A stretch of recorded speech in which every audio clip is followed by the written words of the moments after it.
You're listening to Popcorn and Politics. What's the real deal? Hosted by Audrey Bell Kearney and Derek J. Wilson. Asking the hard-hitting questions you want answers to.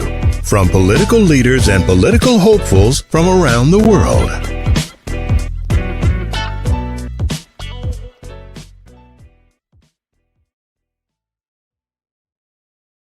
Another edition of Popcorn and Politics. I'm your host, Audrey Bell Kearney, along with my co-host, Derek J. Wilson.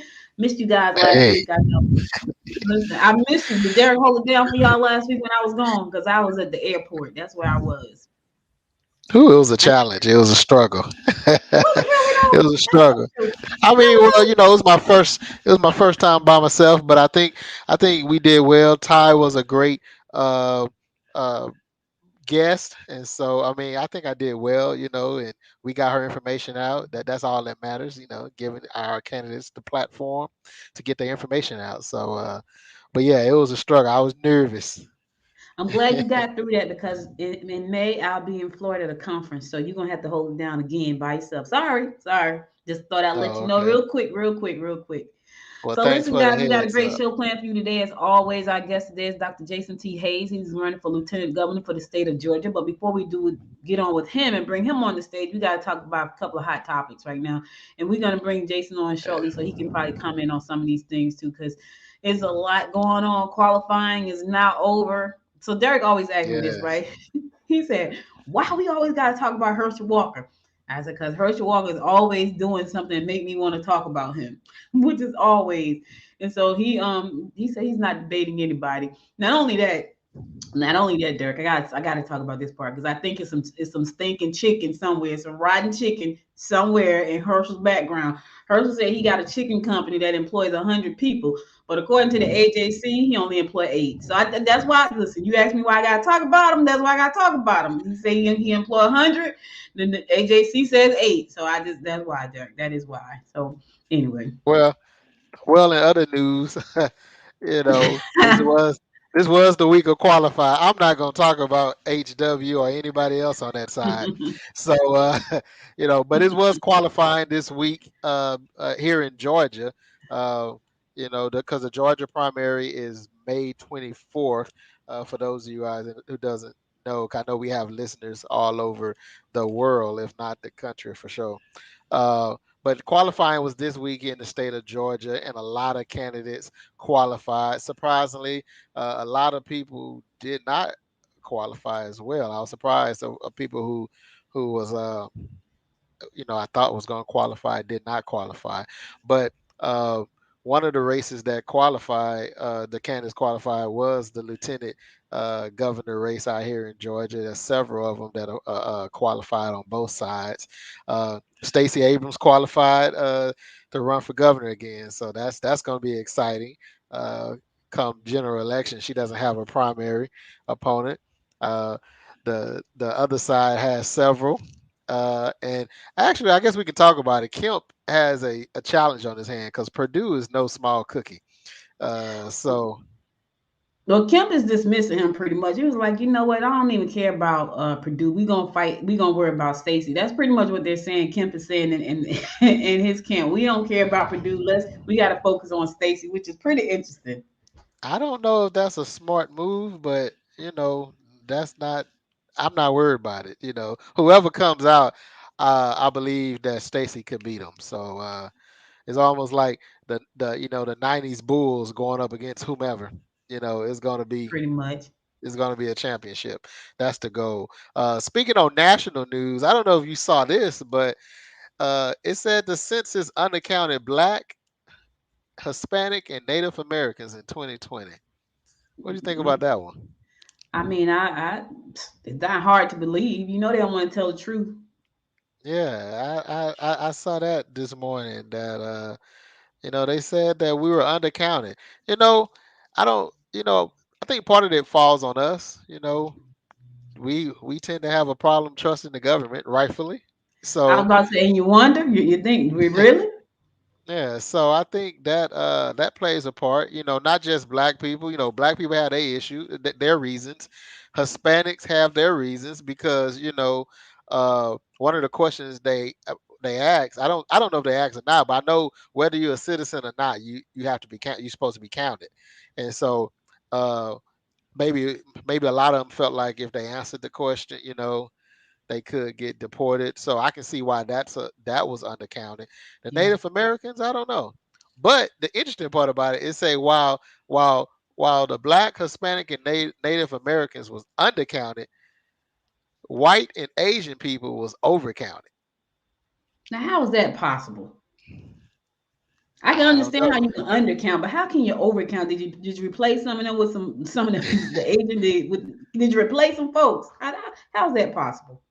I've always wondered why every census the African Americans are always 13%. Because they You don't ever count notice us. Now that? you know. We're never more than 13%. And And so what's crazy is we have all the babies according to statistics, right? We got all the babies. We just having babies, yeah, but that's we stay at 13%. we stay at 13%. We never grow. So that's interesting. And back in Georgia, the Georgia GOP has been passing a flurry of controversial education bills lately. And so the Democrats are asking why now? Why all of a sudden all these new bills coming through? Like, there's one bill, the bill includes strict limits about how teachers talk about race in schools, a ban on transgender kids playing on the sports teams that matches their gender identity, and a bill to make it easier for parents to complain about specific material in school libraries. They are banning a lot of library books out of the library. Uh, I think if I was in school now, I would probably have never read Catcher in the Rye. I believe that's one of the books Right. that's no longer allowed to read. And to be totally honest, I don't even think. I mean, based on this new day standards, Romeo and Juliet probably couldn't be read in schools now because it's so much violence and tragedy. Well, It might teach a kid to do something here's the unscrupulous, I thing, guess. right? Even if they don't read the books in school, they don't need to. They have a walking computer that children from the age about 5 and up walk around and carry them. And so you can't hide the truth from these kids, right? So you're trying to really push adults out of the game. You're not pushing the kids out because whatever the kids want to learn, they have a computer in their pocket and they walk with it like Right. we do everywhere. So you cannot hide the history from the kids. What you can try to stifle is the fact that now the teachers can't really bring it up so they can go and research it because and here's the thing, the teachers can bring it up and they can go and research it. So whether they try to take it out the school system or not, they can't make it disappear because they can't take down the internet. I mean, even though they would like to try, Yeah. it's not going to happen. As a matter I of fact, just we're expanding. So now they're right, totally decentralizing the internet where it's like, you free to do what you want to do in your own little metaverse world. So. right. And it's just amazing how, all of a sudden we can't, they're not teaching history. For the longest well, I guess that's nothing new. They've been trying to, not teach history, in itself. But I believe it's all started in the last presidential administration that, facts doesn't matter. Lies is what's put out there.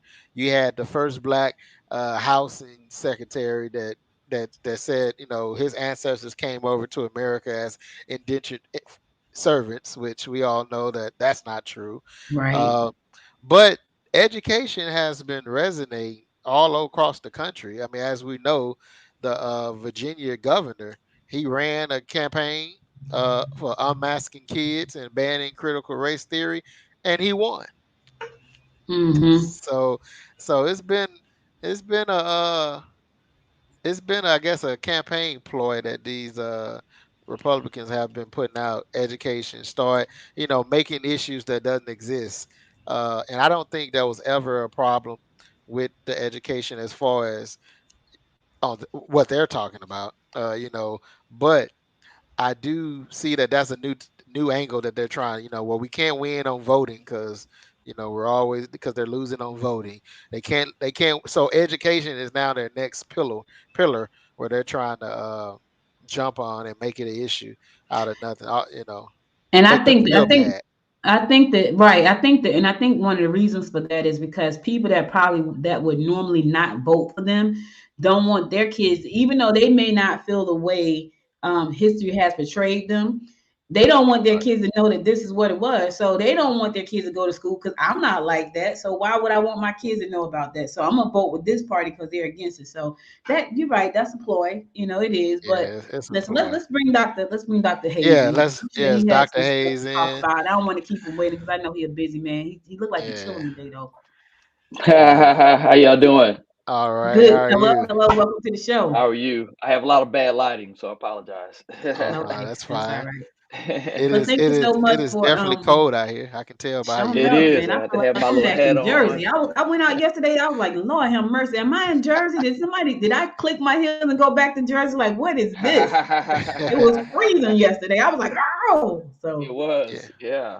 I felt like I was off the lake or something in Chicago or whatever. Something. I was like, man, it's cold out here. Yeah, and it is was that where you windy. from? No, I'm actually from Louisiana. My family actually we moved to New Jersey early before I was born, and then I was born in Willingboro, so we lived in Trenton and Okay. Willingboro, but more or less grew up in Louisiana. So All I right. I don't like the got cold. people in Trenton Oh, and okay. Willingboro and down there in Okay, Centerville. that's what I'm talking about. Yeah, yeah, because I grew up in Newark, so I didn't grow up Okay, down okay, south, but I pretty spent good. plenty of time down in Atlantic City, so I ain't gonna even lie, I that was my place. I, I know Newark. Yeah. I know So thank you. Newark. Welcome to the show. So Derek and I've been talking about what's going on. Everybody qualified, including yourself. Congratulations on Yes, qualifying. And we thank got a you. lot Appreciate of. it. Ooh, you're welcome. We got a lot of stuff. Derek hate when I talk about Herschel Walker. Yeah, when I talk about Herschel Walker. Yeah, it- man, Herschel Walker is not well, and if people would do, you can do a quick Google search on mental health. The guy has dissociative identity disorder. It's well documented, and bipolar. You think it's Obviously, from he's a football you think player. it's yeah, I'm about to say you think it's from the football? He's got CTE probably. So it's just a sad attempt by the Republican Party to use Herschel Walker. Yeah, he played football at Georgia, but also I think it's obviously the counter going against Senator Warnock. Black man versus black man. Oh, we're going to pick the guy that played football, so we're going to get people to pull for Herschel. But Herschel is not well, and they should be ashamed of themselves for even pulling him to run. Well, Wow. that's So sad. Well, after this stinking chicken, I'm sure people are going to realize he's not well. yeah, he's not That well. 100 people that he didn't employ and 8 that he did, and that 25 million he didn't make, but the one that he did. So I mean, the only thing, the thing about That's Trump's guy. That was Trump. Trump was his first employer when he played for wow, United States Football League for the New Jersey Generals.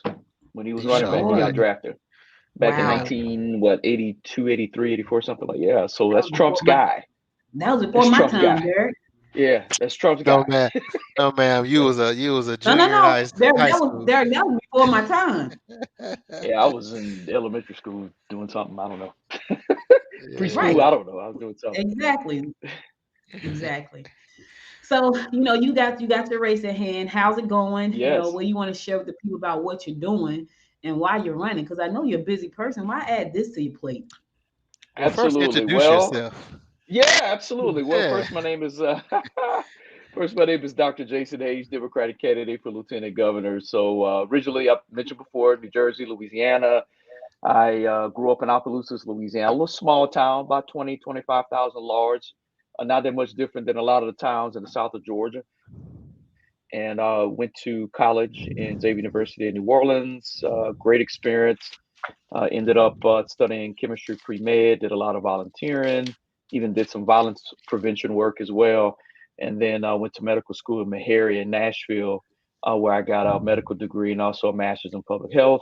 With that master's in public health, did that at the same time with the medical degree. I actually studied Medicaid, Medicare, environmental racism, even studied tort law. So I did a wide range of things with that particular degree. And then also I was able to do a congressional internship with Congressman Jim Cooper, the Democrat in Nashville. I actually got a great experience. And from his experience working with him in his office, actually thought to myself, okay, I think politics may be in my future. It's a great opportunity to help people beyond the hospital walls. So ended up from there going to Baylor College of Medicine in Houston in the Texas Medical Center. Great place to learn. Ended up getting a lot of great H-Town. experience. Yeah, that's right. Houston, Texas, man. Got a lot of great experience there. Ended up becoming a board certified internist. And then from there, ended up moving back to Tennessee. Ended up working in Jackson, Tennessee, in Memphis and Nashville with the National Health Service Corps. And that's a program that was started in the 70s, actually coincided with the use of federally qualified health centers. So I actually worked at two federally qualified health centers. One of them was a FQAC lookalike, but basically got an experience working with patients in rural and urban communities, Medicaid, Medicare, uninsured, migrant workers, individuals who just recently released from prison. So got a great experience working with underserved patients. Also was a medical director, interim medical director, and one of them. So I learned a lot about FQHCs and how that program operates. And then from there, ended up working as I was a travel doctor. So I ended up like traveling around the country, working at different locations. Actually, came to Georgia a couple times, working with a couple of healthcare systems, and then from there decided to settle in the Atlanta area. Was recruited by a hospital system. From there, ended up deciding to go back to school. Got a business degree, a physician's executive master's business degree from University of Tennessee, Haslam College of Business, and used that degree to help assist me with starting my own medical practice. And have my own practice. Have been there in Alpharetta with my practice for the past, past 5.5 years. But I've been in Alpharetta for going on 8 years. So essentially decided to run for office in 2020, ran for House District 49, state representative in Alpharetta. And if you're familiar with that area, it's very Republican, very conservative. Did a great job winning my Democratic primary with a 54% vote. So I actually had competition and then ended up going against a longtime Republican, got 47.2% of the vote as a first time candidate, which was huge, given that the area is largely Republican. So showed that I was not only a great candidate for Democrats, but a strong candidate for Republicans as well. So the question I get a lot is, why not run again for House District 49? Why are you running for Lieutenant Governor? And I tell people that Alpharetta, Johns Creek, those areas, they're nice, they're great places to live, but they're going to be fine regardless of who their representative is. My concern is all of Georgia. My concern is Atlanta, certain pockets where they're underserved. I'm concerned about the Albanys, the Columbuses, the south of Georgia where they don't have enough access to positions. And also think we need better leadership at the top of the ticket. So my experience, running for office, my variety of experiences, not only as a medical doctor, but policy experience, also as a small business owner, work as a congressional intern. I've also done some state policy work early in my career when I was back in Tennessee. So I've done things behind the scenes, but also run for office before. I will bring something different to the position. I'll be able to, in my opinion, I'll be able to push state Senate, push state representatives. I'll even be very assertive with the governor to make sure that we pass initiatives to take care of Georgians. And the four main things that we're pushing for the campaign is one, being a medical doctor. We want to push Medicaid expansion so we can get 400 to 500,000 Georgians with access to affordable health insurance. And that means, people who are waiters, waitresses, small business owners, it could be a beautician, a barber, individuals who don't qualify for Medicaid, don't qualify for Medicare. This will give them access to affordable health insurance and also the funding that comes with the matching dollars. So we'll be able to get several billions of dollars from the federal government to help hospitals that are actually closing because of the COVID-19 pandemic. And some of these hospitals are in rural areas. We call them critical access hospitals. Some have already closed. And also the other piece that I can bring to it is that when we get more affordable health insurance, we're going to need healthcare systems that are available to take care of the influx of new patients. So not only being a physician, I've credentialed myself. I'm on Medicaid as a Medicaid doctor. I understand the healthcare systems not only here in Georgia. I've actually worked for several of them. I'm actually affiliated with several of them. So I understand healthcare from that perspective, from a population health, being a public health person. But also I understand federally qualified health centers. I mentioned before I was an interim medical director for FQHC. I've also was a doctor with the National Health Service Corps. So I understand the grants that are used, they're called public health Public Health Section Grant, Section 330.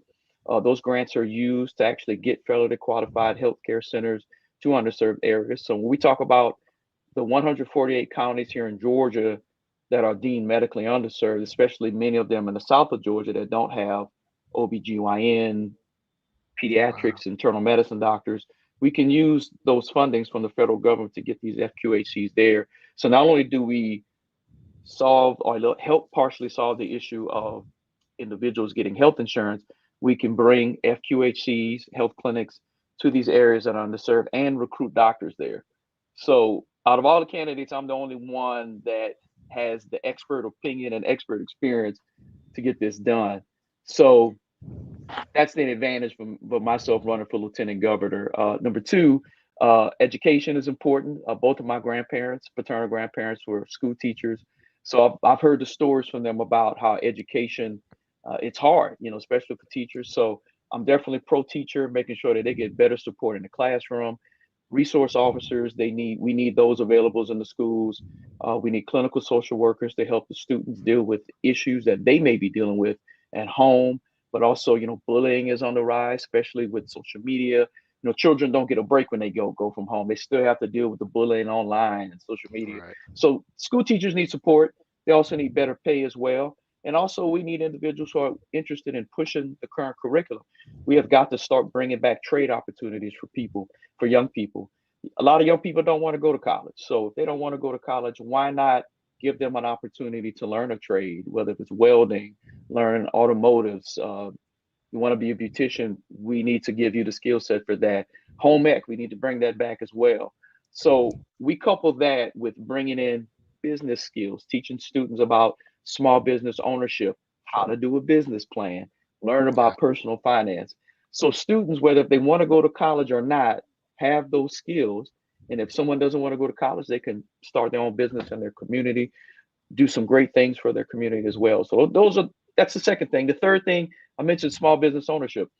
What I noticed about Alpharetta versus, let's say, a community in Southwest Atlanta or in East Atlanta or in Columbus is that small businesses are huge in an Alpharetta and the Johns Creek. Well, we need that in other communities as well. So if we're teaching about small business ownership, we need to have a Georgia level small business association. Not many people have the ability to go back to get an MBA to learn about a business plan, or many people may not have the time to learn about a business plan. But if we have a program that's available to Georgians where you can learn about small business ownership, how to put together a business plan, and also how to help navigate these loan opportunities here on the state level. So if we ever get in a situation again with the pandemic, you can cut through all of the red tape, work with a Georgia level SBA to help us keep our businesses going, keep them thriving, help them from closing. Also, we need to support the small business owners with better tax benefits, tax incentives to help keep them open. And another important thing we need to do, we need to leverage these corporations that are here in Georgia. If you look at the current budget, right now, the revenue that the state of Georgia gets, when you look at taxes, Georgia gets more revenue from personal taxes from us than they do corporations. So that has to change not only on the national level, but in the state level. So we need to tax these corporations. But if a corporation comes and says, "Well, Dr. Hayes, I don't want all these taxes. We want a tax break." We need to look at allowing them to have a tax break in exchange for coming into underserved communities and focus on community job hiring and community job training for individuals that are not only in the community, but also young people after school, get a job, during the summer, get a job. When we focus on these things, we improve communities, we improve infrastructure, we decrease crime, people get access to health insurance. So we help improve communities on that standpoint, and we get communities stronger from that perspective. And then the last thing that we got to talk about is voter access, voter protections. We got to eliminate SB 202. What bothers me about the Republican Party, Republican leadership, is that they try to use this narrative about immigrants or non-citizens voting. What I tell people is that that's a tired excuse, because many people that come to this country want to become citizens and they want to do it the right way. Well, they know fully well if they try to vote that they're going to be caught. And if they're caught, that's going to decrease their chances of becoming the citizens. And worse, they could be detained and sent to ICE. So why would an illegal immigrant go and try to vote? It doesn't make sense. So that's a tired excuse that needs to be removed. The voter ID issue, same way how they just passed this law where you can actually have a gun without getting a permit, and they're saying, well, that's my Second Amendment rights. Well, guess what? Voting is our constitutional rights as well. So why do we need to show an ID to vote? Right. Other issue with the voter ID law is that if you're a person that's in a transient situation, let's say you're a single parent mother or single parent father, you're moving from, say, your previous home to your parents' home, or maybe you're moving, to some transitional housing. If your ID shows a different address from what's on the voter roll, you can't vote that day. And it's very difficult to get all this changed. So, which sparks up we need to have same day voter access. In other words, registration, same day voter registration. If you have any issues with your ID, they should be able to fix that on the spot. Ballot boxes. One of our Republican opponents, Butch Miller, wants to eliminate the ballot boxes. That's ludicrous. We have a lot of people who have immunocompromised conditions like HIV, or they're on chemotherapeutic agents. It's difficult for them to stand in line to be around other people where they can get sick. Also, you have people who are shift workers working in factories, or they're working in emergency rooms where it's difficult for them to get in line. So the ballot boxes are great for them. In addition, there are some issues with the post office system, whether if your actual ballots will be able to get in time. May not even get there. It might not even get there. And as you guys are aware, former President Trump did this 2 years ago, hired one of his friends, and they slowed down the mail system. So there's always concerns with that. So we need people who are running for office who will focus on looking to get SB 202 removed. And I feel as if that I'm one of the stronger candidates to push for that. Because one thing I tell people is that I'm not here for a party. I'm here for people. And if I have to stand up against someone in the Democratic Party, I'll do it. If I have to stand up against someone in the Republican Party, I'll do it. As a physician, we are taught to take care of the patient. We don't care about your insurance. We don't care about who the hospital is.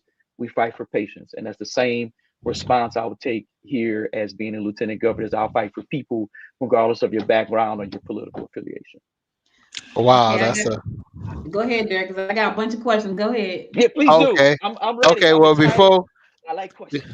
Before she jump into the questions, I just wanted to say, wow, that's an amazing platform. And so for people who doesn't know exactly the role of a lieutenant governor, what is that role and how does that function within the state government? Yeah, it's a great question. So when you're the lieutenant governor, you're president of the state senate. So you actually do have the ability to push legislation through from that position. I don't know if you guys noticed, but Jeff Duncan has done it as well. So you can research that. And then also you cast tie-breaking votes, which is important, very much akin to the vice president. You can cast tie-breaking votes. So if there's a critical bill that needs to be passed or vetoed or whatnot, have the ability to vote. Now, here's what I'm going to do that's a little different. I don't plan just to sit there in somebody's ivory tower and just say, okay, I'm going to do this and do that. I do plan to push legislation on the state senate level. I got to talk to every state senator that's there. I do plan to push issues of concern to state representatives as well. And I also do plan to whoever the governor will be to push issues of concern. Because there are a lot of things right now that won't get passed unless you have a governor that's brave enough to make the decisions from that particular standpoint. Because right now, I think a lot of us, especially those of us who are marginalized people, Black people, especially us in particular, because I still consider myself, I'm a voter as well. We get tired of every 4 years of a president coming and saying, we have a Black economic plan or a Black plan, or we're going to do this. And then these things don't get done. So we're going to need political leaders who have the courage to speak up. And people that know me very well know that I'm going to speak up. So again, I plan to do something different. I'm just not going to sit there and just, follow the script. We need people that are going to have the courage to step up, and I plan to do that from that position. All right. So you touched on a whole lot. Yes. Albany, Georgia is near and dear to my heart. That's my home. That's where I was born. Phoebe Putney Hospital there, which is the only hospital there. when the pandemic hit, my uncle was one of the first people to pass away from Albany, and one of the big Albany. issues was there was not enough hospital capacity there, so they had to bring him to Oh my Macon, God. and he passed away in Macon. Albany is also one of the largest cities in that area with about Yep. 69,000 citizens, and about 70% of those are African American. But it's one of That's the right. poorest cities in the state of Georgia. So they have a lot going on. And I always ask this question: why is it that they they're not as economically viable as other metro cities when they are a metro city with an airport? Like, that baffles my mind. Like, there is an airport that Delta fly into and fly out of, a commercial airport. And so I feel like there's something going on. I don't know what it is. And I made a remark, and somebody told me, "You gonna come down here and be the mayor?" And I was like, I don't think my husband gonna like that, me flying from there. I'll But support you. I love Albany. I have a good, I have a good but no, that's classmate that's from there. that always comes up for me, because I Yeah. have not heard, Dr. Hayes, anybody give me the answer that I'm looking for. And the answer is, how can we help Albany, Georgia? Not just Albany, but Albany to me is an anchor city, and it's like one of the poorest in the country. I was watching a YouTube video one night, late at night. It was like late, and this guy was doing a top 10 cities you don't want to live in. Oh Albany was one of wow. them. And I'm like, oh my God, like, is it that Was bad? He was like some random guy just doing a top 10 list oh of places. my And, town was on it. hmm? My town was on it too. Opelousas, Louisiana. We were on one of those lists too as well. That's crazy. Yeah. So It's crazy. what do you perceive that can be done, one, to get another hospital with a population that big, 66,000 people living in Albany with one hospital? That Yes. doesn't make sense. Well, they And had a two, hospital, right? And it got closed they had down, right? two. They had Yeah. Paramaya, which closed, and they had Phoebe. Phoebe's there still. So they have this Yes. one hospital right now. I haven't seen any emergency urgent centers there. I haven't seen those. And they have Cooper Tires, and they have Mars, M&M Mars. Yeah. They have Procter and Gamble there, but still one of the poorest cities in Georgia. So what's the plan for them, if there's a Glad plan? you Go asked ahead. that question. I'm so glad. Go ahead. First, I'm gonna talk about critical race theory. And the Okay. reason is 'cause all this is related. The system that we're in is a racist system. And if we go all the way back, and I tell people after slavery, when we had a lot of booming economic towns, and then we ended up having grandfather clauses created. If your grandfather didn't own property, you couldn't own property. If your grandfather couldn't vote, you couldn't vote. Black codes, all of that, from voter discrimination, redlining, you couldn't get a mortgage if you weren't X, Y, and Z. All of those things factor in why we have a lot of what would I like to say economically disadvantaged communities. So a lot of this stuff is by design, in my opinion. And then obviously you push forward after we had integration, because the truth is, as great as integration was, um, the downfall of integration, that a lot of our Black communities that were there ended up losing a lot of their economic power. A lot of us ended up moving to the suburbs, so a lot of our communities ended up becoming deserts in a lot of way. So from an economic standpoint, and then I tend to use a lot of geopolitical terms. When I was in not medical school, college, learning about African American studies and everything, I used this thought process and said it has to be a lot of political embargoes on the Black community, where we just either it's racism that's involved, where they're not trying to put in economic opportunities there, or we just have people that just don't have the know-how. So for me, I think it's a combination of things, and we have to make a conscious effort to improve our communities, which brings me back to the third thing on my platform. We have got to bring jobs into our community. We have got to bring jobs, and we've got to push small business ownership. I mean, we bring jobs. Oh my God. I mean, look, again, young person is like, Doc, I don't want to go to college. I don't want to start my own business.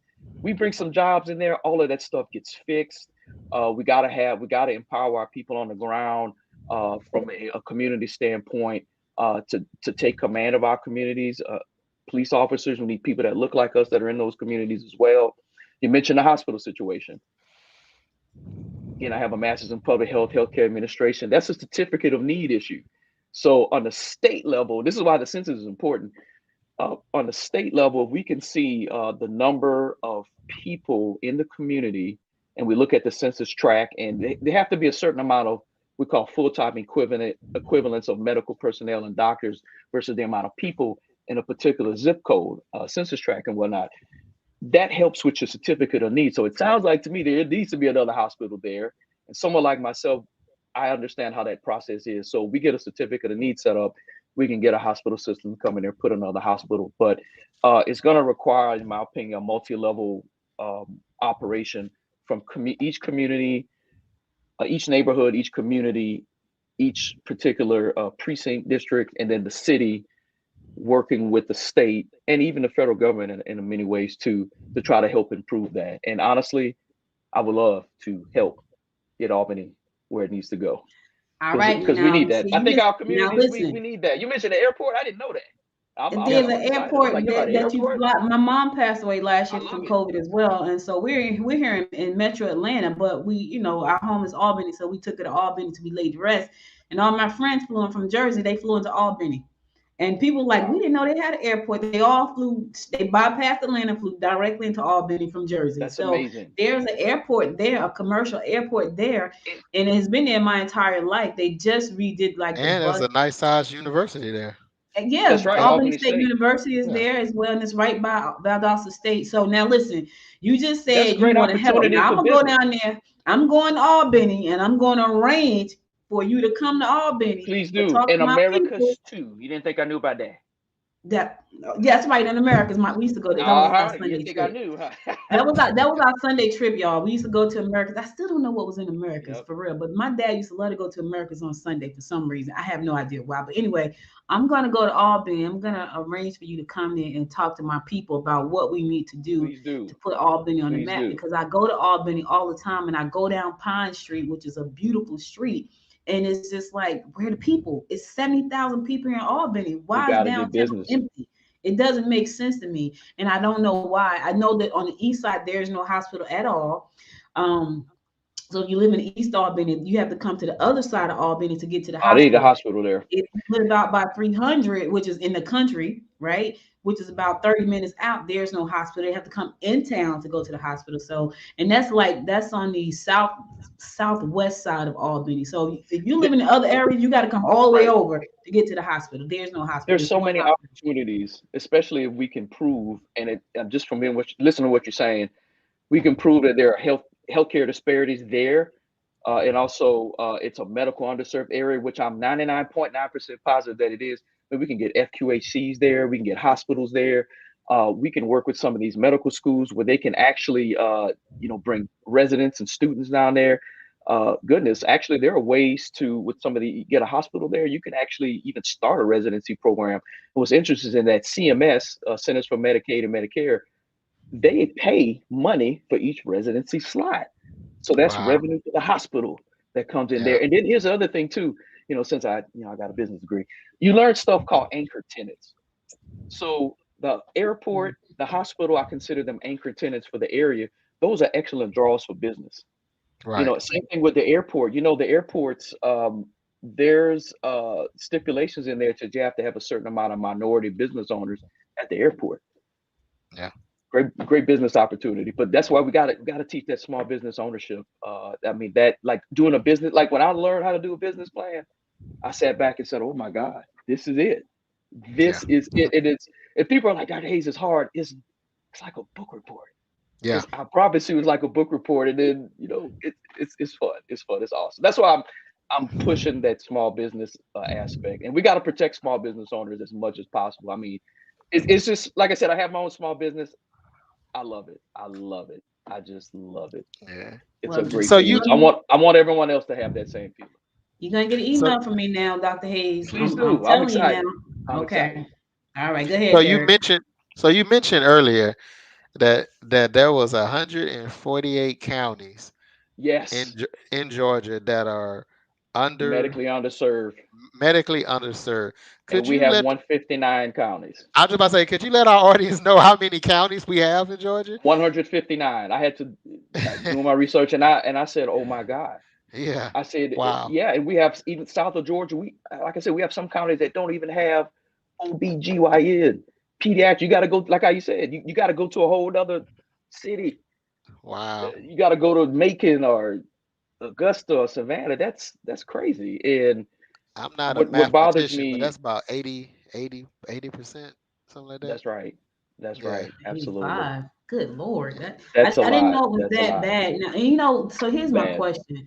So people know that they live in these spaces where they don't have the necessary resources to have a profitable life and have a a healthy life, but yet they vote against the people who are trying to help them. Like I still can't wrap my I head don't get around it it. either. And I'm very interactive. So when we put out these Facebook ads for the campaign, I do I send them all over the state. I do get a lot of actually over 95% of the people that respond are Republicans. And Mhm. a lot of them come from the south of Georgia, and they jump on me. And I talk to them, and I said, "Hey, Mhm. I say, why don't you just listen to what I'm saying?" It's weird because a lot of the rhetoric they get are like, "We hate Democrats," and I'm like, "Well, why?" Well, y'all spend money, and I was like, "Okay."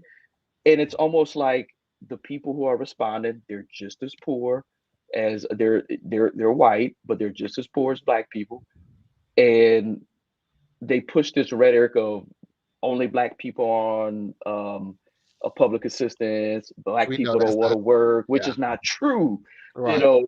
So I have to challenge them, and I pull up the data, and I'm like, hey, look, you're for Trump. I said, listen, man, you guys need to look at Trump. Trump is not for anybody but himself.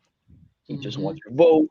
And I said, you have to look at situations that are beneficial to you. So I said, I said, I get it. I say, yes, we need to practice fiscal responsibility. Any lawmaker needs to do, whether Republican or Democrat. But you also need to understand that in order to get communities going, you do have to push some type of economic plan or supportive plan that helps because uh, health insurance is expensive. I mean, it's expensive. Running a business is expensive. So there's nothing wrong with helping people. It's like an economic stimulus, in my opinion. What's Well, you know, crazy is Republicans. Oh, sorry. what I was gonna say. What's crazy is if they're saying you're spending too much money, you should ask them. Look around at where you are right now. We didn't spend any of this money. These are the people that That's you right. voted for. Are you better off than you were before? See, that's why I probably That's wouldn't be right. a good politician because I'm gonna give it to you raw. You Like, tell them Yeah. how look, it look is, huh? around. Well, you know, the thing is, Republicans are only conservative when it's a Democrat in office or when it's a That's Democrat right. idea. Because if you look at every time a Republican gets in office, whether it's state or federal, they spend. Well, when Republicans have complete control, they spend it on projects that they deem qualified. They cut Right. taxes, and they cut taxes for the rich, and Hmm. then they fund what they deem important projects. That's They'll right. go blacktop a road before they'll fund education. You That's know, right. they'll fund the military before they will take care of the Healthcare. homeless. That's The right. homeless. United Because States of America, I find highest it defense mighty military spending in the world. in the world. I We're find it number one. mighty interesting that we got $400 million to send to Ukraine, but we can't do nothing but homelessness and in healthcare and education in our own country. That's a 400 problem. million in two 400 weeks. million.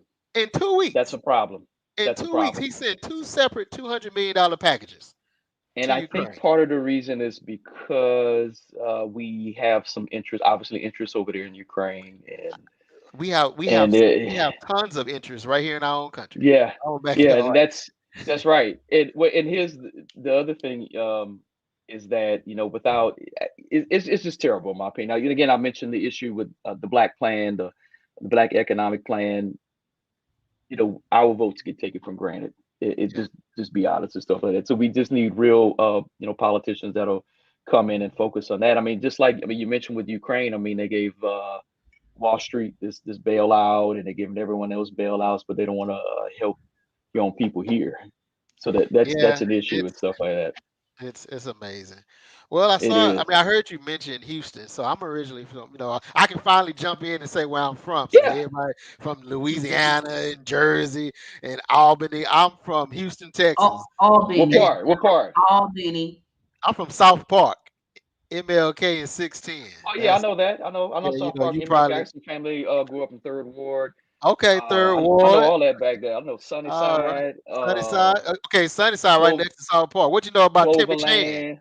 Timmy Chan. Oh, don't eat that Timmy Chan. Let me tell you something about Timmy Chan. Yeah. Tell you something about He Timmy Chan. said, Look, "Don't man. eat So on there." Main Street Yeah. over there, by Yeah. by the stadium. Well, yeah, that's one of them. The original Oh, was that's off a bad MLK one. in 16. I know that when you see it off 610. Yeah. Yeah, but Timmy Chan, man, what happened to the man, that one one over over there there by on the Main stadium? Street. I went in there and was like, the lady, I don't know if she was doing something, and I said, I can't. It just wasn't too healthy. I had to walk out of here. Well, yeah.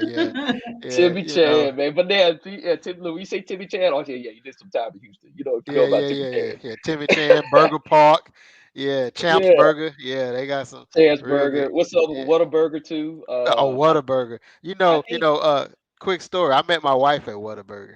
Like Really? her and I worked together at Whataburger, and Oh wow. so we Oh got a wow. I Whataburger think love story. I think they're gonna Ooh, bring a you need to sell Whataburger that, out Derek. You here. need to sell that to Whataburger. They are. Whataburgers. They supposed to be bringing one in Bringing Stellar. one Whataburgers.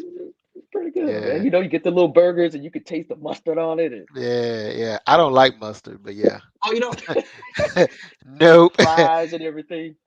I You know, love this the Houston, man. I love about. They got a lot of, you know how it is in Houston. You got a lot of Louisiana people in Houston, man. And you go yeah. there, you say Opelousas. My family is originally from Louisiana. They from Oh, Monroe. really? What part? Oh, Monroe. Okay, Rayville, which is right okay, next to okay, Monroe. So okay. yeah. Look. You go to Audrey, now you Houston, see you say how I felt. Opelousas. They know. They know what Yeah. Opelousas is in Houston. Now Audrey, now you see how I Love felt it. when y'all was going on and on about Jersey. Yeah. Yeah, Derek, I understand. I feel left out right now. It's okay. I'm going to Houston to visit. I got a good friend out there. I told her I'll be there this summer. She said, okay. Oh, So Houston when is I great. come It's back, I have a hot, Houston story. H Town. hot. So That's my Dr. plan. Hayes. So Dr. Hayes, how can people Yes, reach sir. you? What's like, if we wanted to Absolutely. contact you, what's the best way to get in contact with you? Absolutely. So a couple ways. You can email the campaign at info at Jason Hayes, Hayes 4 FORGA.com. Someone's always responding. Website is www.jason, JASON, Hayes, Hayes 4 FORGA.com. You can learn more about me. If you want to donate to the campaign, you can do it. We even have a link to podcast that I host called Beyond the Race. So if you want to learn more about my background, what I think about critical race theory, prison industrial complex, it's there as well. Also, we have the Instagram page at Jason for Georgia, Facebook at Jason for Georgia, Twitter at Jason for FORGA. Even got a TikTok at Jason for Georgia, LinkedIn You at Jason for TikTok it? Georgia. I Yeah, I mean, got a he little everywhere. TikTok on there. You trying to Well, win, you aren't you, know, Dr. Hayes? Dr. Hayes, I'm they trying to on win. I got TikTok. all that. I even got a Google page too as well at Jason Georgia, so you They can still look have me up Google there too. pages? You said I got a I got a Google Google page. page. I got a Google What you page. what you doing on TikTok? I want to go see this. You What know you doing what? on I put up TikTok? a commercial and for my podcast. I haven't been on it since, but I'm gonna do another TikTok because I like the ones where people can like lip sync, but I still haven't figured out how Yeah. to do all that stuff. So I mean, I Yeah. like to sing, so I was gonna sing, but I said I want to do a lip syncing one, or when people like do the lip I syncs love to the the medical movies, TikToks. Some of the medical TikToks be so hilarious. they're crazy. I need You someone to know, show me how to do that stuff.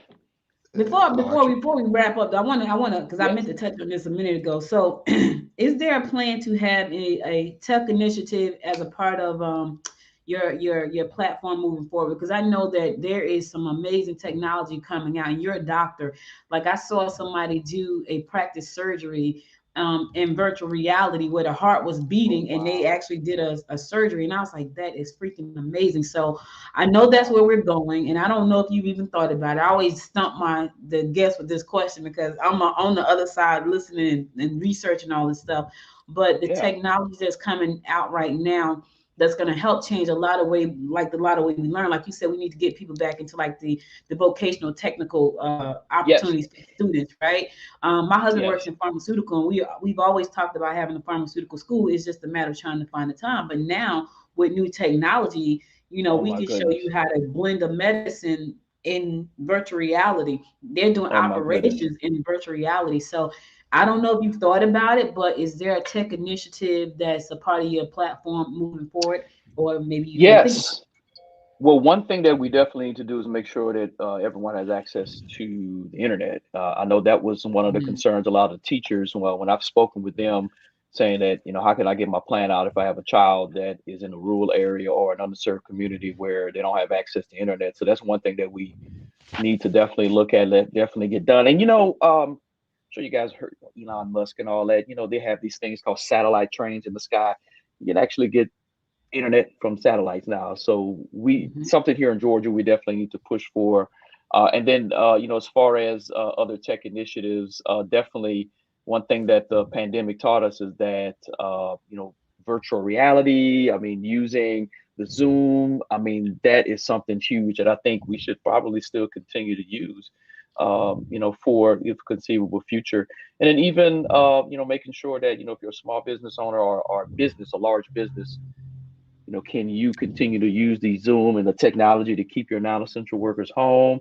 We reduce carbon emissions if we have less people on the road and only have our essential workers there. So, but main thing definitely is making sure we get the internet available for everyone. So again, children and individuals or young people in underserved communities will have access. So I think that's the huge thing. But no, I love your ideas. What you're saying about starting, school, online school, using virtual reality. Matter of fact, and I hope someone doesn't steal my idea. I was saying, hey, maybe we can have these virtual reality office visits so people can come in. Now let me just say this. Let me say this, Dr. Hayes. I got to tell you this. That's not an original idea. I got to tell you that. So I was in a tech meeting a couple of weeks. Nope, I was in a tech meeting a couple of weeks ago. There was a young lady who does virtual office visit, and you pay with NFTs. Oh, it's called Crypto Docs. Crypto Docs is what it's called. So it's not original. It's already happening. I'm glad you said it, and I think that's a great thing. I mean, if you guys seeing with metaverse and using, these goggles, and it's wow. Yeah, it's amazing. What it does is it allowed the healthcare practitioner to open up their practice even further to reach people who are in rural areas that may have a phone. That's right. And you pick the phone and scan your body, and you can see everything that's going on. You can see everything. So that's where we're going. But yeah, she's out in California, and she has a platform called Crypto Docs, and you stand in front of a camera and pay with NFTs and do your thing. And they do the examination. So it's already happening. It's already happening. I would love to look into that, because yes. I mean, my only issue with the virtual health is, at the end of the day, how are you gonna do lab work? Like, how's that handled? How blood work is That's handled? A great question. You send them to a LabCorp or Quest or whatever lab that you're having an arrangement with. Now, don't get me wrong, it is somewhat of a hassle. You have to physically get out your house and go to these places. The reason why I asked, because most of our audience know, I ran for office in 2020. And in the middle of that, so in 2020 was when the pandemic started. And so I was having some symptoms. And I guess the symptoms could have been COVID related, but they really wasn't. And so I'm calling my doctor. And you as a doctor, you have all these gatekeepers, that's blocking me from getting to my doctor. And so I ended up having to go to the emergency room, because all they wanted to do was schedule a virtual. And I went to the emergency room. My sugar was over 600. They couldn't tell that. They couldn't tell that from and I knew they couldn't tell that. I needed some lab work, Yeah. And so that's why I was like, and then when I actually get to my doctor, he was like, "Why you go to the emergency room, dude?" Because I couldn't get in contact with you. I ended up getting a million times. Yeah, I ended up getting a cell phone number. So now I text him if I have.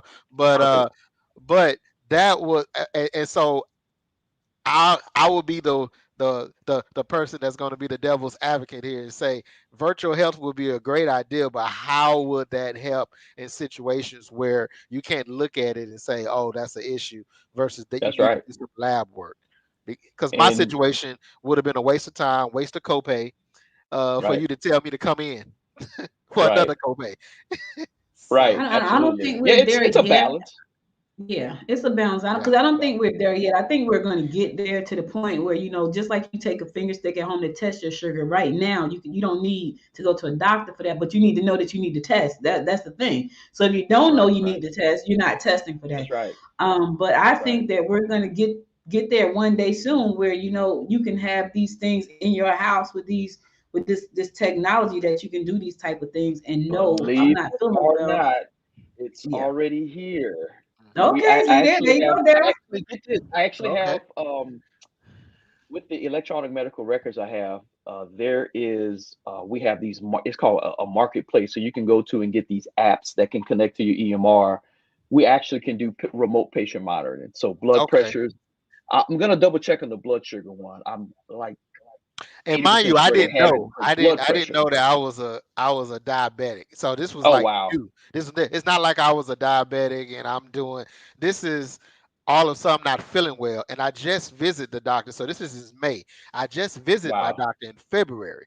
So he like, wow. whoa, what's What happened? yeah, from February I went from like a 5.6 AC A1C to May I was a 12.1. So he Wow. was like, and so that's why I was, and my wife, who's a medical assistant, she kept on saying, "Yeah, I think it's your sugar. I think it's your sugar. You might Oh, want to okay. get checked." And so that's why I was like, "Yeah, I don't need no virtual. I need some labs." Need some And labs. and Yeah, plus, if you we need someone get to see you. Yeah. right, and plus if we getting real technical, I was like going to the restroom and it was clear water, like Yes. Yes. yeah. And so that was Polyuria. yeah, I was told that We I call it. was letting sugar out. And when I Yes. like, yeah. So Wow. and I was like, I need it, and so it was stuff like that. You have a question real quick. Shirley Hines has a question for you, Dr. Hayes. So, what's your view on telemedicine in public schools? Good question. That's a great question. I think there can be some benefit from it. For example, if a child is in a situation where, let's say, there's a nurse practitioner in the school, or maybe there's just a nurse, and they actually need to have a look over by a pediatrician, I think that would be excellent, an excellent adjunct to the child actually seeing the pediatrician in person. So yes, I would be 100% in favor for that. And it just gives greater access and reduces a lot of the burdens on the school teachers from having to make diagnoses and things that's out of their scope. Right. So yes, absolutely, that's a great question. Thank you Yeah, for that That's a question, great Shirley. one. I love it. Thank you Thank you, for Miss listening Shirley. We in. appreciate you. It's a yeah. great Yes, we question. do. And also as you aware with podcasts, because we're streaming on Facebook, LinkedIn, Love it. American One YouTube, Radio, American One Radio, Roku. American One America, Radio.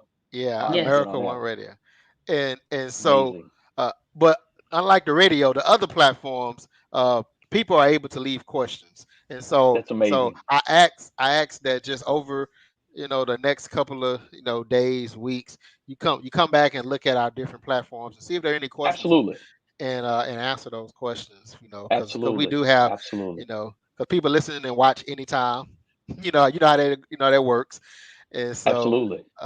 But we do get tons of questions that's asked on our platform sometimes. I love And it. so, I love it. Yes, I would love to be available to answer questions, and I'm excited. Like I said, I appreciate both of you bringing me on. As you can tell, I talk a lot.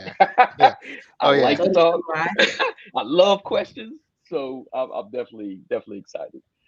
yeah. Well, thank you so much. I will be in contact for real. So look my email. But Please thank you so do. much Oh, for I'm looking. being I here. want to come to Albany. My good friend is gonna be like, "You came out here to Albany?" I'm like, "Yeah, yeah, Yeah. Yeah, well, tell me you'll be there. Tell your good friend you'll be in Albany absolutely." soon.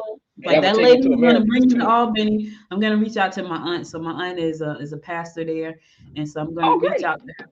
Yeah, I'm gonna reach out to amazing. her and see can we see what we can do, because I really feel like Please do. Albany gets a bad shot because people just don't know the things that they do. You got manufacturers there, so we should not have a Perfect. unemployment rate with unlivable wages there when you got big companies like Coors and Look at that. Cooper and Mars and Coates and Clark has been there forever. You I should not tell you have it what. with Procter and Gamble. You shouldn't have it like that. So Yeah, If and an y'all airport. bring me, if y'all bring me back on, we can talk more about labor. I got some theories on Mhm. why mm, we're not where we're supposed to be with this minimum wage. I got a lot of Oh theories on wow, it. okay. well, okay, so this may be Um, part two next week. We have a I candidate that's got to supposed to come on, but we don't know that that candidate qualifies. So if that person really. did not qualify, we may have Dr. Hayes back next week. Or So part We y'all two. we can stay work tuned. something out because labor. We gotta have we have to be working. We have to work. We Mm, have to work. People talk about money, money, money. No, it's about the economy and working right. commerce. That's what it's about. It's about it. The COVID-19, the pandemic taught us a lot. These corporations do not have people working, they will not be in business. It's as Right. simple as that. Exactly. Well, I Absolutely. heard that you will be in Gwinnett County next week. Absolutely. I got invited to what is this? East Side Chamber of Commerce inaugural gala. I'm excited. I'm excited about it. Yeah. I'm definitely excited. Okay. Listen, y'all want to walk the red carpet with us next week looking fabulous in flies? Next Saturday, you can buy your ticket up until tomorrow morning. If you did not get your ticket, you only got 1 day left. Shameless plug, I am the media director for the Greater Eastside Chamber of Commerce, and I will be there walking the red carpet along with these fine gentlemen. And so if you want to join us for a beautiful night out at Vines Mansion, we're going to be there next Saturday, 6 to 10 p.m., talking business, having fun, dancing a little bit, and eating some great food. So be sure to go to mygecc.org to get your ticket sales. Tickets go off sale tomorrow. Don't miss it. All right.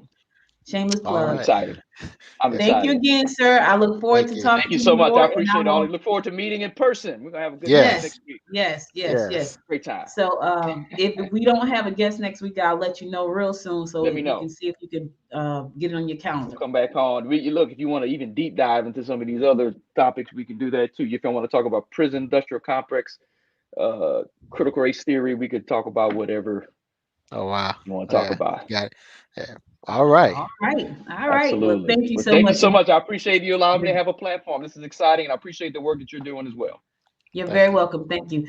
So listen, we'll be back again next Sunday. Same bad place, same bad time. Listen, make sure to join us. Share this show with your friends. 1 p.m. streaming live on Facebook, LinkedIn, YouTube, Twitter, Roku, and America One Radio. Thank you, America One Radio, for broadcasting our show. You stay safe out there. Enjoy the rest of your Sunday. And until next time, my friends, make it a great day. Bye, y'all. Bye-bye.